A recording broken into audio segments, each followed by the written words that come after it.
Hello students, today I am going to discuss the poem The Snail by William Cowper.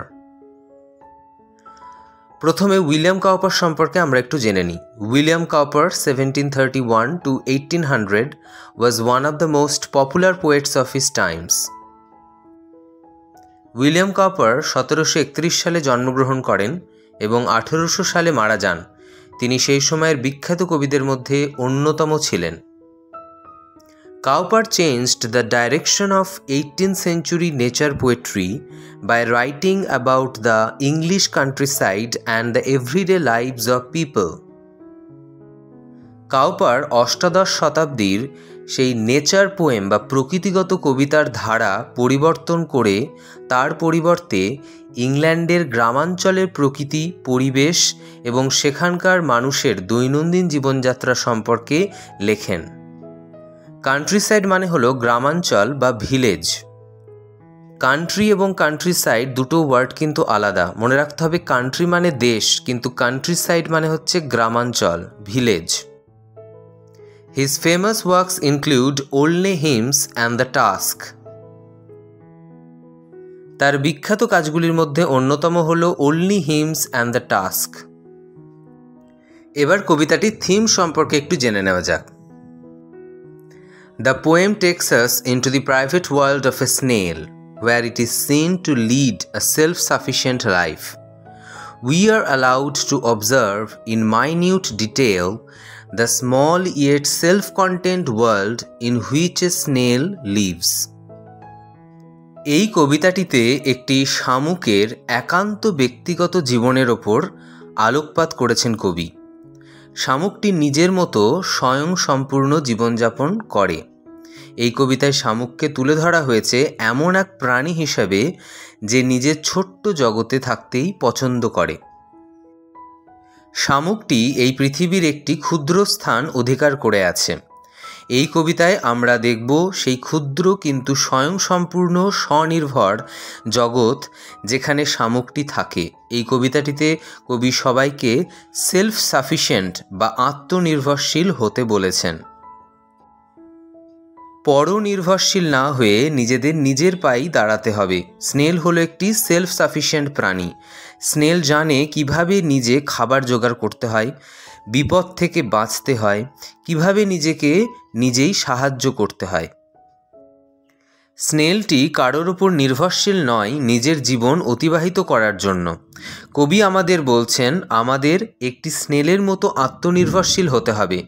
কবি William Cowper নিজের জীবনের সাথেও শামুকের এই একান্ত ব্যক্তিগত জীবনের মিল খুঁজে পেয়েছেন। অর্থাৎ কবির ব্যক্তিগত জীবনও ছিল এই রকমই নিভৃত এবং বাইরের জগৎ থেকে সম্পূর্ণ বিচ্ছিন্ন। এবার আমরা পোয়েমটার রিসাইটেশন করে নিচ্ছি। The snail, William Cowper. To grass or leaf or fruit or wall, the snail sticks close nor fears to fall, as if he grew there, house and all together. Within that house secure he hides when danger imminent betides, of storm or other harm besides of weather. Give but his horns the slightest touch, his self-collecting power is such, he shrinks into his house with much displeasure. Wherever he dwells alone, except himself has chattels none, well satisfied to be his own whole treasure. Thus hermit-like his life he leads, nor partner of his banquet needs, and if he meets one, only feeds the faster. Who seeks him must be worse than blind, he and his house are so combined, if finding it he fails to find its master. এবার পোয়েমটি line by line analysis start করছি। To grass or leaf or fruit or wall, the snail sticks close, nor fears to fall. First স্ট্যান্জাতে কবি Cowper বলছেন যে ঘাসে অথবা পাতায়, ফলে বা কোনো দেওয়ালে বা প্রাচীরে স্নেল অর্থাৎ শামুক শক্ত করে লেগে থাকে। সে পড়ে যাবার ভয় একেবারেই পায় না। as if he grew their house and all together. যেন সেখানে সে তার বাড়ি সমেত বড় হয়েছে। এখানে স্নেলের হাউস বা বাড়ি বলতে বোঝানো হয়েছে স্নেলের খোলসটিকে, শেলটিকে। অর্থাৎ স্নেল তার খোলসটি নিয়ে ঘাসে, পাতায়, ফলে, পাঁচিলে শক্ত করে লেগে থাকে, পড়ে যাবার ভয় না পেয়ে। Within that house secure he hides when danger imminent betides, of storm or other harm besides, of weather. সেই বাড়ি অর্থাৎ খোলসের মধ্যে স্নেলটি নিরাপদে নিজেকে লুকিয়ে নেয় যখনই সে অনুভব করে বা বুঝতে পারে কোনো আসন্ন বিপদের, যেমন ঝড় বা আবহাওয়া ছাড়া অন্য কোনো বিপদের। এখানে ইমিনেন্ট মানে হলো আসন্ন, লাইকলি টু হ্যাপেন সুন, মানে কোনো একটা বিপদ আসতে চলেছে সেটা অনুধাবন করতে পেরে, বুঝতে পেরে স্নেলটি নিজের খোলসের মধ্যে লুকিয়ে পড়ে। তাহলে এই স্ট্যাঞ্জা দুটো থেকে জানা গেল যে শামুকটি ঘাস, পাতা, ফল এবং পাঁচিলের গায়ে এমনভাবে লেগে থাকে যেন সে সেখানেই বড় হয়েছে। আর যখনই স্নেলটা বুঝতে পারে কোনো বিপদ আসন্ন, তখন সে তার খোলসের মধ্যে লুকিয়ে যায়। স্নেলটি যখনই বুঝতে পারে কোনো একটি বিপদ আসতে চলেছে, সেটা ঝড়ঝঞ্ঝা হোক বা অন্য কোনো বিপদ হোক, সে সঙ্গে সঙ্গে নিজের শেলের মধ্যে নিরাপদে নিজের শরীরকে ঢুকিয়ে নেয়। সিকিওর মানে হচ্ছে নিরাপদ। Give but his horns the slightest touch, his self collecting power is such, he shrinks into his house with much displeasure. যদি তার সুরগুলিতে সামান্য মৃদুভাবে কেউ যদি টাচ বা স্পর্শ করে, তার নিজেকে আত্মসংবরণের ক্ষমতা এতটাই, সে তৎক্ষণাৎ অত্যন্ত বিরক্তিতে নিজের শরীরটিকে গুটিয়ে সংকুচিত করে খোলসের মধ্যে লুকিয়ে পড়ে। হর্নস বলতে এখানে শামুকের সেই সুরগুলোর কথা বলা হয়েছে। আর স্লাইটেস্ট টাচ মানে হচ্ছে মৃদুভাবে স্পর্শ করা। সেলফ কালেক্টিং পাওয়ার মানে নিজেকে সামলানোর ক্ষমতা। শ্রিঙ্কস মানে হলো এখানে গুটিয়ে নেওয়া, আর ডিসপ্লেজার মানে বিরক্তি। স্নেল বা শামুক হলো ভীষণ সেন্সিটিভ। সুরগুলোকে একটু ছোঁয়া দিলেই স্নেল নিজেকে গুটিয়ে নেয় এবং খোলসের মধ্যে ঢুকে পড়ে। Wherever he dwells alone, except himself has chattels none, well satisfied to be his own whole treasure. একটি শামুক যেখানে থাকে সেখানে সে একাই থাকে, নিজেকে ছাড়া তার কোনো সম্পত্তি বা জিনিসপত্র নেই বললেই চলে। এখানে চ্যাটেলস মানে পার্সোনাল বিলঙ্গিংস বা ব্যক্তিগত জিনিসপত্র, সম্পত্তি। ডুয়েল মানে হলো বসবাস করা। শামুকটি নিজেকে নিয়ে সে এতটাই সন্তুষ্ট থাকে যে নিজের শরীরটি তার কাছে সম্পদের মতো। ট্রেজার মানে হলো সম্পদ। স্নেলটি নিজের কাছে নিজেই একটি সম্পদ এবং এটাতেই সে পুরোপুরি সন্তুষ্ট বা satisfied. Thus hermit like his life he leads, nor partner of his banquet needs, and if he meets one only feeds the faster. কবি বলছেন যে শামুকটি একটি সাধুর মতোই জীবনযাপন করে। হারমিট মানে হলো সাধু বা সন্ন্যাসী। একটি সন্ন্যাসীর জীবনের সাথে এখানে শামুকের জীবনের তুলনা করা হয়েছে। একটি সাধু বা সন্ন্যাসী যেমন সংসার ছেড়ে একা নিভৃতে বনে জঙ্গলে বাস করে, তেমনি স্নেলটিও একা নিভৃতে থাকতেই পছন্দ করে। সাধু সন্ন্যাসীরা সংসারের মায়া ত্যাগ করে চলে আসে এবং কোনো শান্তিপূর্ণ বনজঙ্গলে একা নিভৃতে বসবাস করে। তার কাউকে প্রয়োজন পড়ে না। সে একজন স্বাধীন, মুক্ত।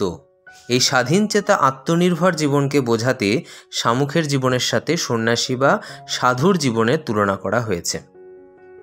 শামুকের কাছ থেকে আমাদের অনেক কিছু শেখার আছে। মানুষরা হলো পরনির্ভর। মানুষ জেনারেলি অন্যের ওপর নির্ভর করে সারা জীবন অতিবাহিত করতে চায়। মানুষেরা হলো অর্থলোভী এবং মেটেরিয়ালিস্টিক কথার অর্থ হলো এই যে মানুষেরা বিভিন্ন ধরনের জড় বস্তু অর্থাৎ টাকা পয়সা, এগুলোর প্রতি মানুষের বেশি ভালোবাসা এবং মোহ। কবি বলছেন যে শামুকের ভোজে তার কোনো সঙ্গী সাথীর প্রয়োজন হয় না। যদি তার ভোজ চলাকালীন তার মতো অন্য কোনো স্নেলের উপস্থিতির আভাস পায় সে, তাহলে সে তৎক্ষণাৎ তার খাওয়ার স্পিড বাড়িয়ে দেয় এবং তাড়াতাড়ি খেয়ে সেখান থেকে চলে যায়। Banquet means an elaborate and formal evening meal for many people.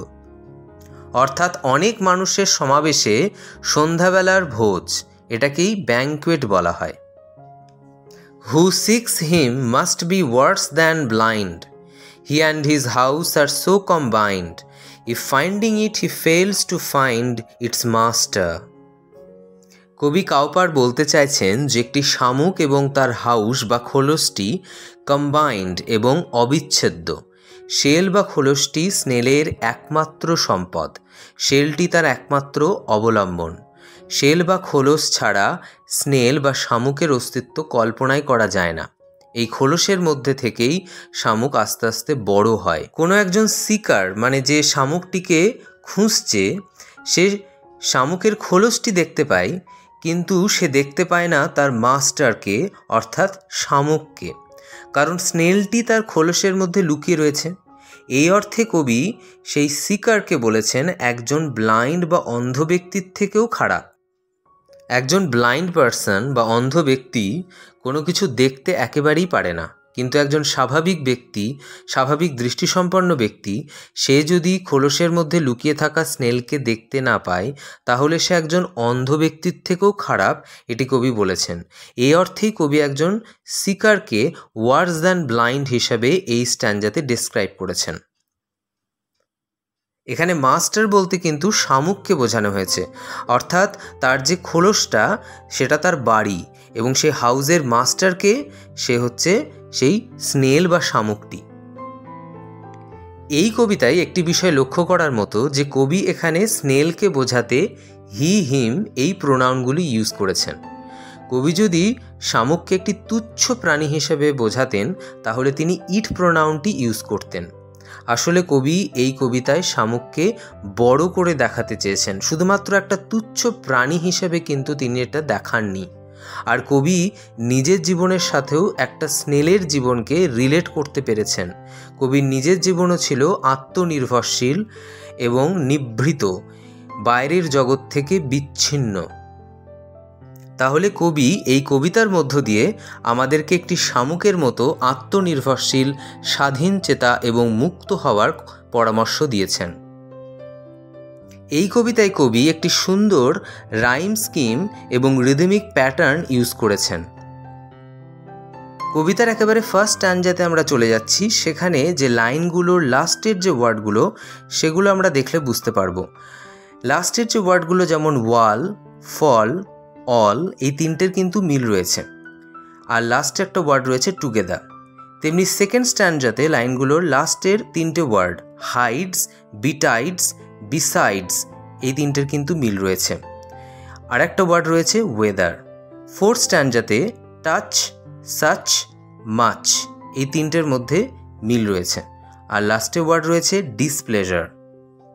Fourth স্ট্যানজাতে লাইনগুলো লাস্টের ওয়ার্ড অ্যালোন, নান, ওন, এই তিনটে ওয়ার্ডের মিল রয়েছে, আর লাস্টের ওয়ার্ড ট্রেজার। ফিফথ স্ট্যানজাতে লাস্টের ওয়ার্ডগুলো লিডস, নিডস, ফিডস এবং ফাস্টার, এটা রয়েছে। ফিফথ স্ট্যানজাতে তিনটে লাইনের লাস্টের ওয়ার্ড ব্লাইন্ড, কম্বাইন্ড, ফাইন্ড, আর লাস্টে রয়েছে মাস্টার। এবং এখানে এই যে প্রত্যেকটা স্ট্যানজার যে লাস্টে একটা করে বা দুটো করে ওয়ার্ড রয়েছে সেইগুলোর কিন্তু মিল রয়েছে। Together, weather, displeasure, treasure, ফাস্টার, master. তাহলে এই কবিতায় কবি খুব সুন্দরভাবে একটি ছন্দ ইউজ করেছেন, এবং এই যে ছন্দ এবং রাইমিং প্যাটার্ন ইউজ করার মধ্য দিয়ে তিনি কিন্তু কবিতাটিকে আরও সুন্দর করে তুলেছেন।